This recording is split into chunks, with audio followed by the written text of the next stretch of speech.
ಮೊದಲಿನ ಹಾಗೆ ಈ ಬದುಕು ರುಚಿಸದು. ಕಣ್ಣಿಗೆ ಕಾಣುವ ನೋಟವೇ ಹಿಡಿಸದು. ನನ್ನ ನೋಡಿದರೆ ನಿಮಗೇನನ್ನಿಸುವುದು? ಅರೆ, ಮಾತನಾಡದೆ ಮೌನವಾದ್ರಿ ಏಕೆ? ಬೇಸರವೇ? ಉಸಿರದ ಹಾಗಿನ ಕೋಪವೇ? ನನ್ನ ಪರಿಚಯ ಆಯ್ತಾ ಸ್ವಾಮಿ? ಯಾರು ಗೊತ್ತಾಗ್ಲಿಲ್ವಲ್ಲ? ಅದು ಹೇಗೆ ಗೊತ್ತಾಗುತ್ತೆ? ನಿಜಾನಿ ಈ ಕಾಲು ಕೈ ಕಿಸೊಳಗೆ ಏನೆಲ್ಲ ಇದೆ? ಈ ಜಗತ್ತನ್ನೇ ತೋರಿಸುವ ಮಾಯಿ ಇದೆ. ಇದೊಳ್ಳೆ ಹಿಂದೆರಗೋಗಿ. ಹೌದು, ಈ ಜಗತ್ತನ್ನೇ ತೋರಿಸುವ ಹಿಂದರಿಗಳು, ಊದುವ ಪಿಪಿ, AI ಮನುಷ್ಯನ ಭಾವನೆಗಳ ಸೂಕ್ಷ್ಮತೆಗಳು ನಿರಂತರವಾಗಿ ಕಡಿಮೆ ಆಗುತ್ತಿದೆ. ನನಗೆ ನನ್ನ ಜೀವನ ಮುಖ್ಯವೋ ಅಥವಾ ಜೀವನ ಮಟ್ಟವೋ ಎಂದು ನಿರ್ಧರಿಸಲು ಸಾಧ್ಯವಾಗುತ್ತಿಲ್ಲ ಎಂದಾದರೆ ಅಚ್ಚರಿಯಲ್ಲವೇ? ನನಗೆ ಇಂದಿನ ಐಷಾರಾಮಿ ಜೀವನ ಮುಖ್ಯ. ತುಸು ಕಾಲದ ಆನಂದ ಸಿಗುವುದಾದರೆ ಏಕೆ ಐನಿಂದ ವಂಚಿತನಾಗಬೇಕು? ಚಾಟ್ GPT ತಯಾರಿಸಿದ ಚಾಟ್ಪಾಟ್ ಟೆಂಡರ್ ನನಗೆ ಪ್ರತಿ ಸಮಯದಲ್ಲಿಯೂ ನನ್ನ ಜೊತೆಗಿರುವ ಸುಖದ ಸಮಯವನ್ನು ಕಳೆಯುವ ಲೆಕ್ಕಾಚಾರದಲ್ಲಿ ಎಡುವುದಿಲ್ಲವಷ್ಟೇ. ಅಂದರೆ ತಂತ್ರಜ್ಞಾನದ ಪ್ರತಿ ಪ್ರಪಂಚದಲ್ಲೂ ತೇಲಾಡುವುದಿಲ್ಲವೇ? ನಿಮ್ಮ ಅನುಭವ ಅನಿಸಿಕೆಯನ್ನು ಸುಮ್ಮನೆ ಹಾಡು ಮಾಡುವುದಿಲ್ಲವೇ? ಅಯ್ಯೋ ಸ್ವಾಮಿ, ಇದು ತಪ್ಪು ಕಲ್ಪನೆ. ನನ್ನ ಇರುವಿಕೆ ನೋಡಿ ಏನಾಗಿದೆ ನನಗೆ. ಈ ಅಂಗೈಯೊಳಗಿನ AI ನನ್ನ ಮುಖದ ಬಣ್ಣ ಬದಲಾಯಿಸಿದೆ. ಎಲ್ಲರಿಗಿಂತ ವಿಭಿನ್ನವಾಗಿ ಆಲೋಚಿಸುವ ಬದುಕಿನ ಶಕ್ತಿ ನೀಡಿದೆ. ನನಗೆ ನೋವುಗಳೇ ಕಾಣದ ನಲಿವಿನ ಕೃತಕ ಬುದ್ಧಿಮತ್ತೆಯ ಚಮತ್ಕಾರದ ಅಂಗಡಿ ತೆರೆದುಕೊಂಡಿದೆ. ನೀನು ಬೇಕಾದರೂ ಇಣುಕಬಹುದು. ನಿನಗೆ ಬೇಕಾದ ವಿಡಿಯೋ ಧ್ವನಿಗಳನ್ನು ಕ್ಷಣ ಮಾತ್ರದಲ್ಲಿ ಪಡೆಯಬಹುದು. ಅಷ್ಟೇ ಅಲ್ಲ, ಆಪ್ತ ಸಮಾಲೋಚನೆ ಕೂಡ ನಡೆಸಬಹುದು. ಹೌದಾ? ನನಗೂ ಏನು ಮಾಯ ಕಲಿಸಿಕೊಡು, ಬೇಗ ಬೇಗ ಕಲಿಸಿಕೊಡು. ನನಗೂ ಈ ಜನರ ಜೊತೆ ಸಂವಾದ ಮಾಡಬೇಕಿದೆ. ಹೌದು, ಆ ಆಚೆ ಮನೆ ಕಂಪಣ್ಣ ಇದ್ದಾನಲ್ಲ, ಅವ ಮೊನ್ನೆ ಕಾರ್ ತಗೊಂಡು ಕಾಶಿಗೂ ಹೋಗ್ಬಂದ್ಬಿಟ್ಟ ನೋಡು. ಹೌದಾ? ಅಷ್ಟೇ ಅಲ್ಲ, ಆ ಕೋಣೆ ಸರ್ದ ಮಂಗಲಕ್ಕ ಅವಳು ಅಡಿಗೆ ಮನೆಗೆ ಹೋಗುವಾಗ AI ಅಂತಲೇ ಪ್ರತಿ ಉಸಿರಿಗೆ ಅವಲಂಬನೆಯಾಗಿದ್ದ ಮೇಲೆ ನೀನು ಹವಾಮಾನದ ಗಾಳಿ, ಮಳೆ, ಸುಳಿಗಳನ್ನು ತಿಳಿಯಬಹುದು ಅಲ್ವೇ? ಮತ್ತೆ ನಿಜ, ನನಗೂ ಈ ಹೊಸ ಲೋಕ ತೆರೆದುಕೊಂಡಿದೆ. ಹೊರಟೆ, ಬೇಗ ಬೇಗ ಬಾ. ಟಾಟಾ.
ಪಕ್ಕದ ಮನೆಯ ಪಾರ್ವತ ಕಡೆಗೆ ಗೊತ್ತಿಲ್ಲ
ಅಸ್ತಿತ್ವವನ್ನು ಅಳೆದು ತೂಗುವಂತೆ ಮಾಡಿಬಿಟ್ಟಿದೆ. ಕಲಿಯುಗದ ಕೃತಕ ಬುದ್ಧಿಮತ್ತೆಯು ಹೊಸ ಅವತಾರಗಳನ್ನೇ ಸೃಷ್ಟಿಸಿದೆ. ಇತ್ತೀಚೆಗೆ ಯಾವುದೇ ಕೆಲಸ ಕೊಟ್ಟರೂ ಸುಲಭವಾಗಿ ಮಾಡಿಕೊಳ್ಳುವ ವಿದ್ಯಾರ್ಥಿಗಳನ್ನು ಕಂಡರೆ ಅನುಮಾನ ಮೂಡುವುದು. ಇವರಿಗೆ ಅರಿವನ್ನು ಮೂಡಿಸುವ ಶಿಕ್ಷಕರೇ ಬುದ್ಧಿವಂತರು. ನೋಡಿ, ಚಾಪೆಯಲ್ಲ ರಂಗೋಲಿ ಕೆಳಗೆ ತೂರುವುದೆಂದರೆ ಇದೇ ಸ್ವಾಮಿ. ಕಲಿಯುಗದ ಕೃತಕ ಬುದ್ಧಿಮತ್ತೆಯು ಮಕ್ಕಳನ್ನು ಕೂಡ ಬದಲಾಯಿಸುತ್ತಿದೆ. ಉದಾಹರಣೆಗಳು ಸಾಕಷ್ಟಿವೆ. ನೋಡಿ ನೋಡಿ, ಇದು ನಮ್ಮ ಮುಂದಿನ ಅವತಾರ. ನೀವೇ ನೋಡಿ.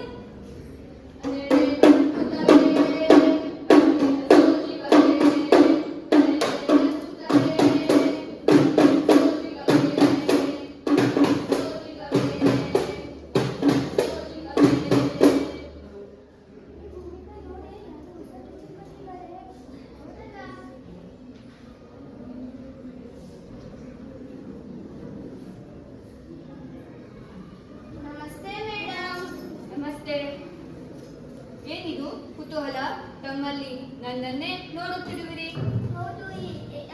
ಹೌದು ಮ್ಯಾಮ್, ಏನೋ ಆಕರ್ಷ ನಿಮ್ಮ ಪಾಠಗಳಲ್ಲಿವೆ. ನಾವು ಊಹಿಸಿರದ ಸಮಗ್ರ ಮಾಹಿತಿಯ ಗಣಿತ ನೀವು.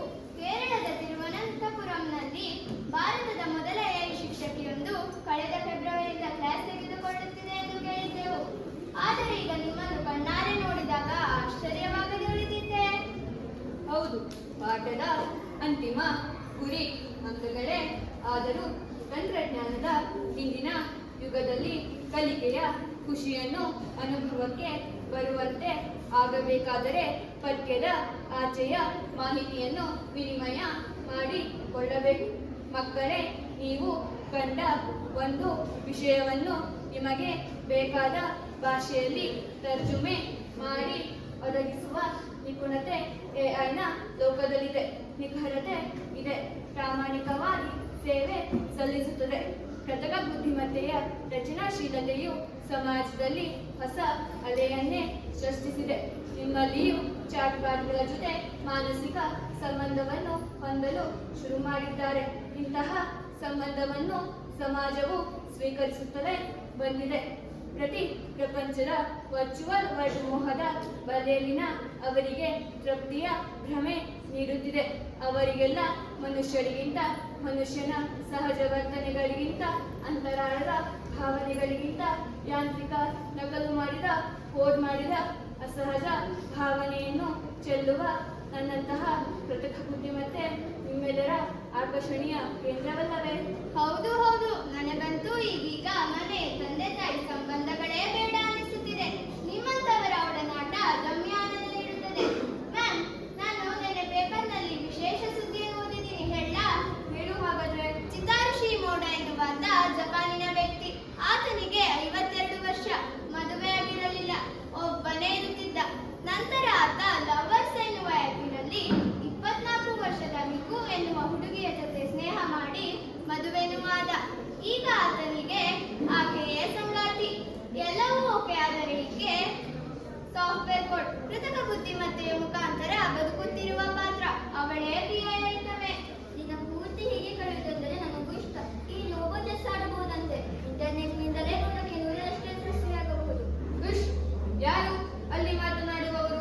ನೀವು ಒಂದು ಸಿರು ದೊಡ್ಡ ತೆಗೆದರೂ ನನ್ನ ಸೂಕ್ಷ್ಮತೆ ಅಲ್ಲಿ ಕೆಲಸ ಮಾಡುತ್ತದೆ. ನನ್ನ ವೇಗಕ್ಕೆ ನೀವು ಅಂಟಿಕೊಳ್ಳುವುದಾದರೆ ನನ್ನ ಸವಾಲು ಸ್ವೀಕರಿಸಿ. ಓ ಹೌದು, ಈ ಪಾಠವೇನೋ ಮಜಾ ಇದೆ. ಹೇಳಿ ಮೇಡಮ್, ಮುಂದುವರಿಸಿ. ಮೌಲ್ಯಗಳನ್ನು ಅಳೆಯಲಾಗದ ಹಂತದಲ್ಲಿ ನಿಮ್ಮೆಲ್ಲರ ಮೆದುಳಿನ ಪರೀಕ್ಷೆಗೆ ಕ್ಷಣ ಮಾತ್ರ ಸಮಯ ಸಾಕು. ನನ್ನೊಳಗೆ ತುಂಬಿದ ಜ್ಞಾನದ ಪ್ರಭೆಯಲ್ಲಿ ನೀವು ಬೆಳಕಾಗಬೇಕು, ಮಂಕಾಗಬಾರದು. ಇಂದು ನಾವು ಆಧುನಿಕತೆಯನ್ನು ಬರಮಾಡಿಕೊಳ್ಳುವ ಧಾವಂತದಲ್ಲಿ ನಮ್ಮತನ ಹಾಳು ಮಾಡಿಕೊಳ್ಳಬಾರದು. ಇಂದು ಗಣಿಗಾರಿಕೆ ವಿಕಿರಣಗಳಿರುವ ಸ್ಥಳಗಳಲ್ಲಿ AI ಬಳಕೆಯಿಂದ ಮನುಷ್ಯನಿಗೆ ಉಂಟಾಗಬಹುದಾದ ಸಮಸ್ಯೆಗಳಿಂದ ದೂರವಿರಬಹುದು. ನಾನು ಮಾಹಿತಿ ನೀಡುವ ಕೇಂದ್ರವೇ ಹೊರತು ಭಾವಜೀವಿಯಲ್ಲ. ಭಾವನೆಗಳಿಂದ ಬದುಕು ಬರಡಾಗುವುದು. ಮನಸ್ಸಿನ ಅನುಭವಕ್ಕೆ ಬದುಕಿನ ಧ್ಯೇಯವೇ ಬೇಕು. ಸಮಯ ಹಾಳು ಮಾಡಲು ನಾನು ಈ ರೂಪ ಧರಿಸಿಲ್ಲ. ತಿಳಿದುಕೊಳ್ಳಿ ಮಕ್ಕಳೇ, ಜೀವನದ ಜ್ಞಾನಕ್ಕೆ ಮಾತ್ರ ನಾನು ಸಾಕ್ಷಿಯಾಗಬಲ್ಲೆ. ಅದರ ಹೊರತು ಜೀವನದ ಪ್ರತಿ ಘಟನೆಗೆ ಉತ್ತರ ಕಂಡುಕೊಳ್ಳಲು ನಿಮ್ಮೊಳಗಿನ ಪ್ರಪಂಚವು ಕೆಲಸ ಮಾಡಬೇಕು. ಬುದ್ಧಿಯೇ ಸದಾಕಾಲ ಸಾನೆ ಹಿಡಿದು ಚುರುಕಾಗಿರಲು ನಾನು ಸಹಾಯಕ. ನೀವು ಸ್ವಾವಲಂಬಿಯಾಗಿ ಜೀವನ ನಡೆಸಲು ಕಲಿತಾಗ ಮಾತ್ರ ನಿಮ್ಮ ಜೀವನ ಯಶಸ್ವಿಯಾಗಬಹುದು. ಓಕೆ ಮೇಡಮ್, ಮತ್ತೆ ಮತ್ತೆ ಸಿಗೋಣ.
ಆಕರ್ಷಿತರಾದವರಿವರು. ಈಗ ನೋಡಿ ನನಗೆ ಕುಣಿಕೆ ಹಾಕಿದ್ದಾರೆ. ಸುಮ್ಮನೆ ಬಿಟ್ಟರೆ ನನಗೂ ಬೇಜಾರು. ಬನ್ನಿ ಬನ್ನಿ ಎಂದು ಕರೆದುಕೊಂಡು ಹೋಗುವ ಸರದಿ ಈಗ ನನ್ನದು. ನಾನು ಅವಾಗ ಬೇಕಾದರೂ ಸರಿಬಹುದು, ಆದರೆ ಬೇರೆಯವರನ್ನು ಮಾನಸಿಕವಾಗಿ ಬಲಿ ಪಡೆಯಲೂಬಹುದು. ಇನ್ನೂ ಮುಂದೆ ಹೋದರೆ ನನ್ನನ್ನೇ ನಂಬಿದ ಈ ಆಯುಷ್ಯ ನಿಷ್ಕ್ರಿಯವಾಗಲೂಬಹುದು. ಈ ಡಾಕ್ಟರ್ ಎಐಯನ್ನು ಬಹಳ ಮೆಚ್ಚಿ ಪ್ರಗತಿ ಪಥದ ಶೋಧಕ ತಾನು ಎಂದು ಕಾಣಿಸಿಕೊಂಡು ಕೈಗೆ ಬೇಡಿಯನ್ನು ಕಟ್ಟಿಕೊಂಡಿದ್ದಾನೆ. ಆಧುನಿಕತೆಯ ಫಲಶ್ರುತಿ ಹೀಗಿದೆ.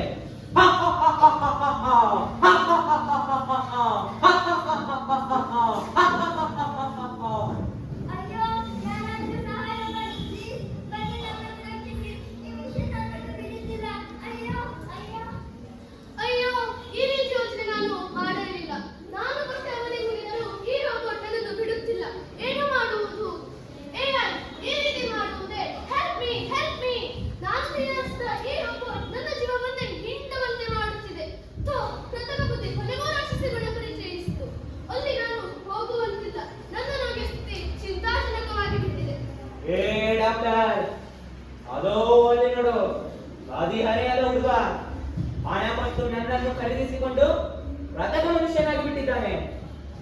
ಅಳ್ಪಾವ ಸ್ವತಂತ್ರವಾಗಿ ನನ್ನನ್ನು ಈ ಜಗತ್ತಿಗೆ ಕರೆದುಕೊಂಡು ಬಂದು ನಾನು ಬೆತ್ತಲಾಗಿ ನೋಡಿ ಹೋಗುತ್ತಿದ್ದಾನೆ. ಅಳ್ಪಾವ ನಮ್ಮನ್ನು ಬಿಟ್ಟೋಗ್ಬೇಡ ನಿಲ್ಲು ನಿಲ್ಲು. ಅವರು ತಪ್ಪಿಸಿಕೊಳ್ಳಲಾರದ ಹಾಗೆ ಬಿದ್ದಿದ್ದಾರೆ. ಮಾಡಿ ಸ್ಟಾರ್ಟಿಂಗ್ ಮಾಡಿ. ಬುದ್ಧಿವಂತರು ಮನಸ್ಸು ಐನ ಕಸರತ್ತಿನೊಳಗೆ ತನ್ನ ಜ್ಞಾನದ ಶಾಖೆಗಳನ್ನು ವಿಸ್ತರಿಸಿದರೆ ಒಳಿತು. ಇಲ್ಲದಿದ್ದರೆ ನಮ್ಮ ಸ್ವಂತಿಕೆಯು ಸಂಪೂರ್ಣ ನಾಶವಾಗಿ ನಮ್ಮ ಬದುಕನ್ನು ಛಿದ್ರ ಮಾಡಿಕೊಳ್ಳುವುದರಲ್ಲಿ ಸಂಶಯವಿಲ್ಲ. ಆದ್ದರಿಂದ ನಾವು ಉತ್ತಮವಾದದ್ದನ್ನೇ ಆಯ್ಕೆ ಮಾಡಿಕೊಳ್ಳಬೇಕು.